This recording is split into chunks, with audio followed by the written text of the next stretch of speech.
Bonjour à toutes et à tous, mes très chers amis. Nous sommes le 23/11/2020, 16h11 sur le 2.0, opération Ronce. Terres devenues étrangères sur notre propre sol. Le plan est déjà dans les cartons. Il a pour nom Opération Ronce. Il a été mis au point avec l'aide des spécialistes de l'armée israélienne. Quelles sont vos sources? Quelqu'un très proche de l'état-major. Vous prétendez que l'armée française est prête à faire quoi Un nettoyage. À faire du nettoyage? Oui. C'est la bataille d'Alger qui recommencera. C'est exact civil. Nous sommes, c'est même Excusez-moi, une guerre civile. sans mentionner vos sources, vous vous rendez compte?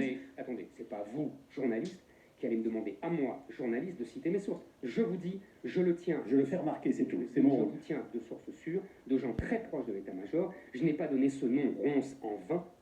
Ils sont allés voir les spécialistes de l'armée israélienne.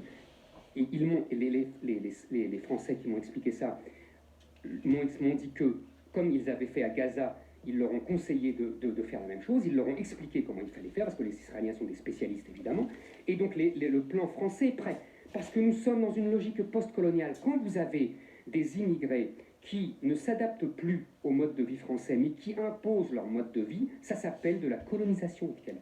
Menteur, pharisien. Pharisien. Menteur, pharisien. Vous allez pousser les chrétiens et les musulmans à s'exterminer. Vous allez le payer très cher, les Européens. Mais à un point, vous n'avez même pas notion de quoi on parle. Il n'y aura pas d'holocauste pour vous avec des trains qui vous emmèneront au fond crématoire. Ce sera sur place, l'égorgement. C'est marqué aussi dans les livres. Dans la rue? À ce moment, qu'est-ce qui va se passer de Malbim? Malbim écrit il y a presque 200 ans. Ils vont se retourner, ils vont s'entretuer, d'accord? Et qui va sortir vainqueur? L'homme, le vrai Adam.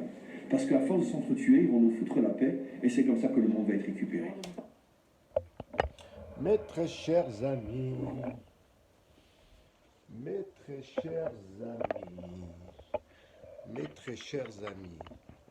Alors les choses commencent à être un peu plus explicites. On va se mettre, hop là, comme ça, c'est très bien. Les choses commencent à être un peu plus explicites. Sauf que il y a un hic dans les paroles de M. Zemmour. Prétendre que ces immigrés ne s'adaptent pas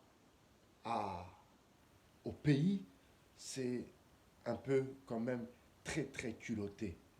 Au lieu de remettre l'échec d'une politique sociale, eh bien, il vient accuser les immigrés de ne pas s'adapter. Mais de quels immigrés parle-t-il? C'est ça la question qu'il faut se poser. Excusez-moi. De quels immigrés parle-t-il?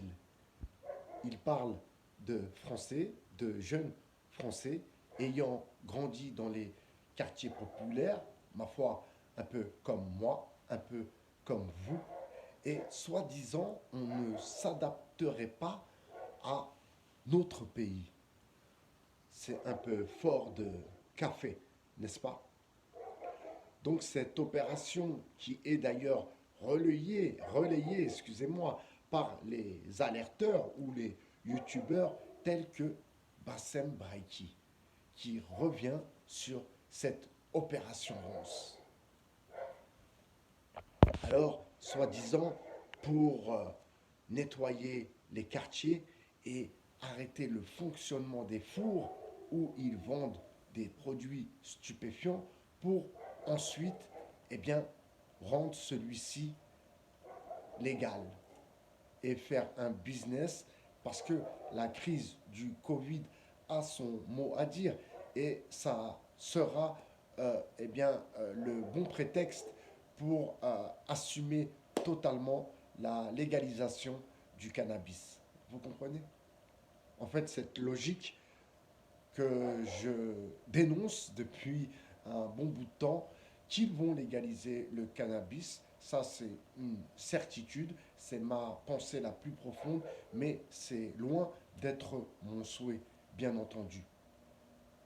Vu tous ces petits jeunes un peu matrixés à cause du cannabis, vu tous ces petits jeunes, excusez-moi, qui remplissent les prisons et gâchent et foutent en l'air leur avenir. Vous comprenez? Et font du mal à leurs parents ainsi qu'à leur famille, comme j'ai pu le faire étant plus jeune. Je vous souhaite une bonne journée. On reviendra, j'imagine, sur cette opération Ronce qui, pour moi, n'est que fantasme de pharisiens et de marchands du temple. C'était By BHR sur le 2.0. Je vous dis à très très bientôt, mes très chers amis.